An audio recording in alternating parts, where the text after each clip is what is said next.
Hello and welcome to the Kenneth Vercammen Law Office Legal Podcast, the NJ Laws Tube. In this edition, we look at the New Jersey Refusal Statute, refusal to provide a breath sample if arrested for DWI. In New Jersey, the statute was recently examined by several reported cases. The penalty for refusal to provide adequate samples is a minimum 7-month loss of driver's suspension, high fines, a $3,000 surcharge, plus 9 car insurance eligibility points. Refusal grounds are written either an outright refusal or failure to provide 2 samples of more than 0.5 liters. The purpose of the refusal statute was to encourage suspected drunk drivers to take their breathalyzer test. That was a decision of State versus Woodbridge.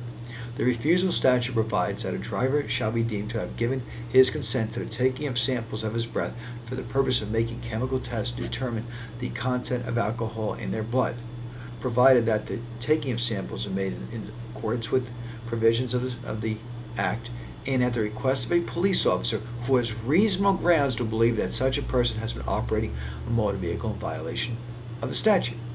Thus, at trial, the municipal court must determine and the state must prove whether the arresting officer had probable cause to believe that a person had been driving or was in actual physical control of a motor vehicle on public highways or quasi-public areas of the state while the person was under the influence of intoxicating liquor or a narcotic, hallucinogenic, or habit-producing drug or marijuana, and whether when the person was placed under arrest, if appropriate, and whether the person refused to submit to the test upon request of the officer.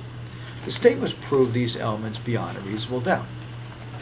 There were other recent cases that affect refusal. For example, the Refusal Act requires, quote, a statement prepared by the motor vehicle director shall be read by the police officer to the person under arrest.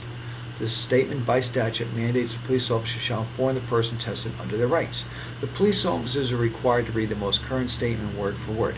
They cannot deviate from that. That's called paragraph 36. The police officer shall also inform the person of the consequences of refusing to take the test. Sometimes the driver is confused by first getting the Miranda rights, which say you have no right to an attorney, you have a right to an attorney, you have a right to remain silent, and the paragraph 36 that says you have no right to not take the test and you have no right to take time to speak to an attorney first.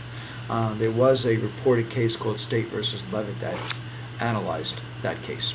The New Jersey Supreme Court in State versus Chun in 2008 discussed that the refusal ticket does not always need to be written.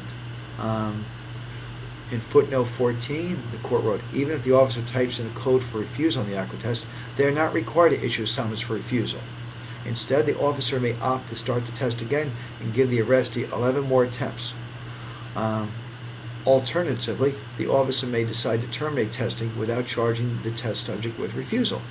An operator will generally select this option if they conclude the subject has in fact attempted to comply but is not capable of providing a sample that meets the minimum test criteria. The alcohol test requires 1.5 liters of air. The original Law Division case of State versus Foley held a refusal should not be charged if the subject gives at least 0.05 liters of air. There's additional information on the refusal law on the website njlaws.com. That's www.njlaws.com. Also on the website benotguilty.com.